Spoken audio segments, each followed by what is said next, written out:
Hello guys, তো actually last যেদিন আমি নিফটির অ্যানালিসিস করেছিলাম, তোমাদের যদি মনে থেকে থাকে যে নিফটিতে অ্যানালিসিস করেছিলাম পার্টিকুলার একটা জোন, সেই জোনে 4 ঘন্টা analysis, 1 hour analysis, 15 minute analysis করেছিলাম। যে বলেছিলাম নিফটি যদি এই পজিশনটার ব্রেকআউট দেয় তাহলে মার্কেটের ফার্স্ট টার্গেট আমাদের এই জোনটা থাকবে, সেকেন্ড টার্গেট আমাদের এই জোনটা থাকবে। তো মার্কেট বিগত 3 দিন ধরে ফার্স্ট টার্গেটের জোনটা অবধি কনসোলিডেট করে যাচ্ছে। তোমরা যদি দেখতে পারো, এই জোনটা থেকেই মার্কেট ডাউন হয়েছে, এই জোনটা থেকেই মার্কেট ডাউন করেছে, পরের দিন গ্যাপ ডাউন, আবার এই জোনটায় এসে মার্কেট আবার গ্যাপ ডাউন, আবার এই জোনটায় এসে মার্কেট ক্র্যাশ, আবার এই জোনটায় গেল না, এখান থেকেই মার্কেট ডাউন। তো সেম এইখানে এবার আমাদের নেক্সট অ্যানালিসিস হচ্ছে 15 মিনিটের টাইম ফ্রেমে অথবা 1 ঘন্টার টাইম ফ্রেমে। আমরা বিগত 3 দিন ধরে দেখতে পাচ্ছি নিফটি এই জোনটার মধ্যেই কনসোলিডেশন করে চলেছে। তো এরপরে আমাদের টার্গেট বা অ্যানালিসিস কি হতে পারে? 2 রকমের হতে পারে। সিম্পল হিসাব, মার্কেটে এখন ওয়ার চলছে, হয় আমরা নেগেটিভ হব, মার্কেটে ওয়ার শেষ হলে আমরা পজিটিভ হব। এমনি আমি মেনলি পজিটিভনেস যদি বলতে চাই, তো আমি এই জোনটা যতক্ষণ না মার্কেট পেরোচ্ছে, কোন জোনটা না এই জোনটা যতক্ষণ না মার্কেট ব্রেকআউট আসছে কোনো ক্যান্ডেল, ডেলি ক্যান্ডেলে, ততক্ষণ আমি মার্কেটে বুলিশনেস হতে পারছি না, বেয়ারিশনেসই দেখাবো। তো তখন যতদিন আমি বেয়ারিশনেস হচ্ছি ততদিন আমাদের রেজিস্ট্যান্স লেভেলগুলো ড্র করতে হবে। যেমন এই একটা রেজিস্ট্যান্স লেভেল, কারণ মার্কেট এখান থেকে বারবার পড়েছে। এছাড়াও মার্কেটে আমরা 1 ঘন্টায় দেখতে পাচ্ছি যে এখান থেকে একটা ট্রেন্ড লাইন ফলো করি যদি, তাহলে দেখতে পাচ্ছ তোমরা যে মার্কেট এখান থেকে বারবার পড়েছে, আর মার্কেট এইখান থেকে উঠেছে, এখান থেকে উঠেছে, এই অবধি আর আসেনি। তো এইখানে একটা ভালো রকম একটা জোন যদি ক্রিয়েট করি, এই ট্রেন লাইনটা দিলে হবে না, এক সেকেন্ড, ডবল ট্রেন লাইনের লাইনটা এই জন্য, এইটা একটা ট্রেন লাইন ফলো করা বলা যেতে পারে। তো মার্কেটে আমার ভিউ 2 রকম। এক হচ্ছে এইখানটায় যদি ব্রেকআউট আসে মার্কেট, দেন এখান থেকে এইটুকু একটা ফার্স্ট টার্গেট। সেকেন্ড ভিউ হচ্ছে এই যে ট্রেন্ড লাইনটা ফলো করেছে, এই ট্রেন্ড লাইনের লাস্ট এই জোনটার যদি ব্রেকডাউন আসে তাহলে আমার এই অবধি ডাউন সাইডের পজিশন, দুটো টার্গেট। আর 3 নাম্বার অ্যানালিসিস 15 মিনিটের ক্যান্ডেলে যদি আমি বলতে চাই, সেটা হলো অলরেডি দেওয়াই আছে, মার্কেট যদি এই জোনটায় আসে তাহলে এখান থেকে লং করার পজিশন। That's it. এইটা হচ্ছে আমার 3 রকমের অ্যানালিসিস।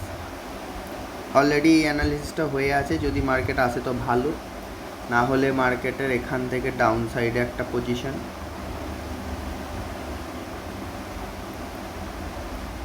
এই ট্রেন্ড লাইনটা যদি ব্রেকডাউন আসে, ট্রেন্ড লাইনটা একটু ভালো করেই বসিয়ে দিচ্ছি নাও, ট্রেন্ড লাইনটা যদি ব্রেকডাউন আসে, আর না হলে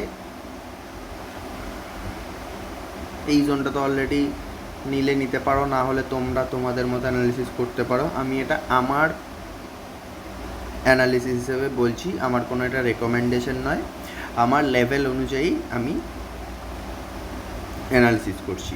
আর তার থেকেও ডিপলি যদি আমি দেখতে চাই যে কোথায় সেলার্স বসে আছে, কোথায় বায়ার্স বসে আছে, এটা তোমরা কি করে জানবে? এটা তোমরা জানতে পারবে একমাত্র যখন তোমরা ইন্ট্রাডে করবে, গ্রো খুলবে, গ্রো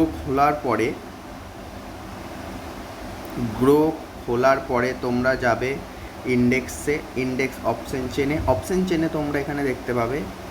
আচ্ছা, এখানে অপশন চেনটা খোলা নেই, এক সেকেন্ড।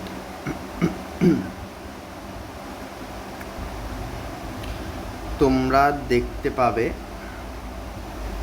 অপশন চেনে গেলে, অপশন চেনে যাওয়ার পর এখানে তোমরা দেখতে পাবে যে কোথায় পার্টিকুলার সেলার্স বসে আছে, কোথায় পার্টিকুলার বায়ার্স বসে আছে। 24,000 লেভেলে মোটামুটি বায়ার্স বসে আছে, 24,200 লেভেলে মোটামুটি সেলার্স বসে আছে, 24,100 লেভেলে মোটামুটি সেলার্স আর বায়ার্সের ইকুইভ্যালুয়েশন বসে আছে, দেখার দরকার নেই। 24,150-এ কিছুটা সেলার্স বসে আছে।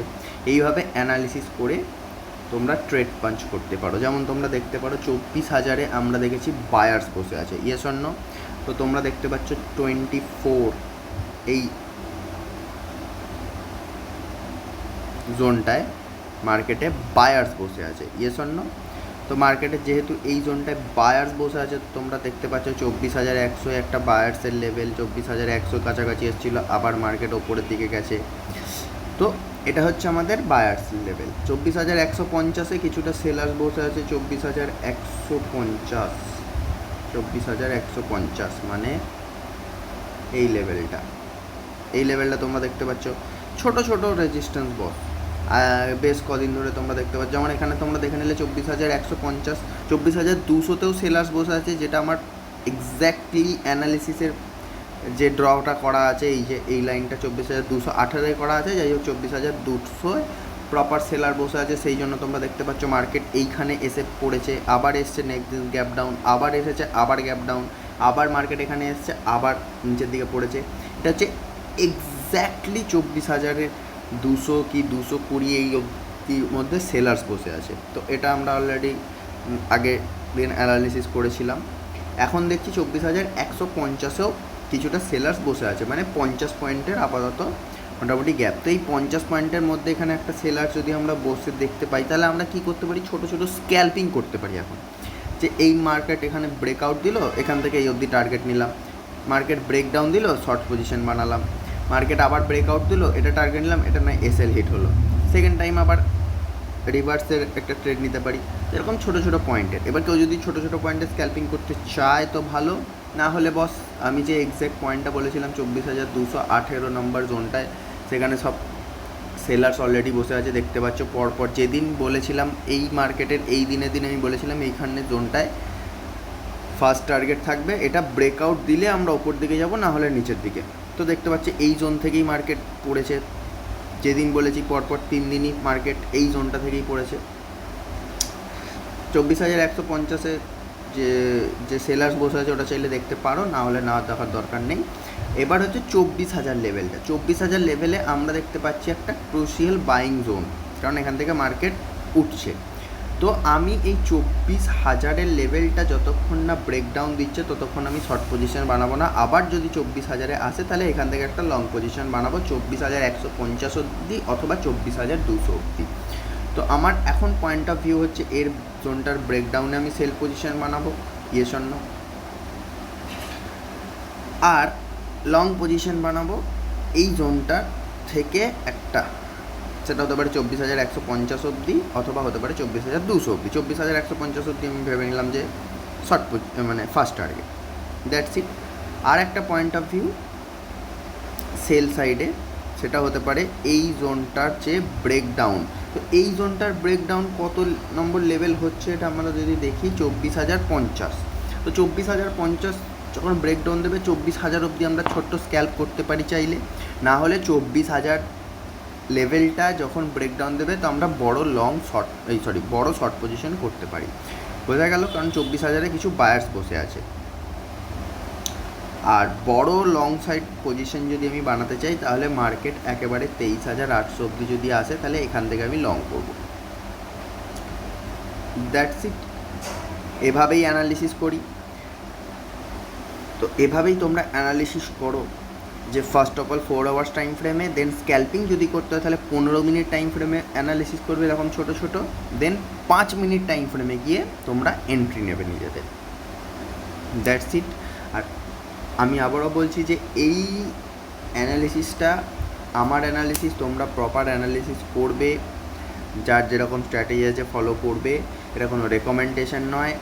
আর স্টপ লস অবশ্যই ইউজ করবে, দ্যাটস ইট। আজকের মতো এটুকুই, দেখা হচ্ছে নেক্সট উইকে অথবা নেক্সট মান্থে, কারণ বেশি ট্রেড আমি নিই না, মাসে 1-2, ম্যাক্সিমাম মাসে 3টে ট্রেড।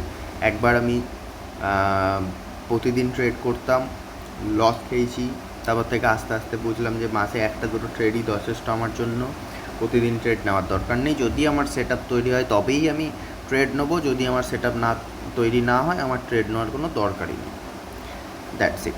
তোমরাও একটা সেট আপ বা স্ট্র্যাটেজি ফলো করো, যে সেই স্ট্র্যাটেজিটা দেখো মাসে 1 দিন তৈরি হচ্ছে কি মাসে 2 দিন তৈরি হচ্ছে কি সপ্তাহে 4 দিন তৈরি হচ্ছে, সেটাকে ফলো করো কনসিস্টেন্সি ডিসিপ্লিন ওয়েতে। স্টপ লস অবশ্যই মাস্ট দরকার, লাগিয়ে তোমরা ট্রেড করো, নিশ্চয়ই প্রফিটেবল ট্রেডিংয়ের জার্নিতে এগোতে পারবে। আমিও এখন ব্রেক ইভেনে আছি, প্রফিটেবল একদিন না একদিন হব, বাট ওভার ট্রেডিং অবশ্যই করবে না। আমি নিজে ওভার ট্রেডিং করে পস্তেইছি আগামী 1 বছর। এখন আর ওভার ট্রেডিং বন্ধ করে দিয়েছি, মাসে 1টা কি 2টো ট্রেড পাঞ্চ করি, দ্যাটস ইট। খুব জোর হলে সপ্তাহে 1টা করে, মাসে 4টে, তার বেশি নয়। আর সেটাও আবার রুলস অনুযায়ী, যে আমার সেট আপ তৈরি হলে করব, না হলে স্ক্যাল্পিং করব সাপোর্ট রেজিস্ট্যান্স ড্র করে, যেখানে সেলার্স আছে যেখানে বায়ার্স আছে। যদি কোনো বুলিশ ক্যান্ডেল তৈরি হয় তাহলে স্ক্যাল্পিং করব, আর না হলে স্ক্যাল্পিং করারও দরকার নেই। একটাই ট্রেড নেবো, যেটা আমার আপাতত সপ্তাহটা বা মাসটা চলে যাবে, মাসে 1টা 2টো, that's it, enough. Over trading করার কোনো দরকার নেই, বেশি ট্রেড করার কোনো দরকার নেই। আর স্টপ লস অবশ্যই মাস্ট।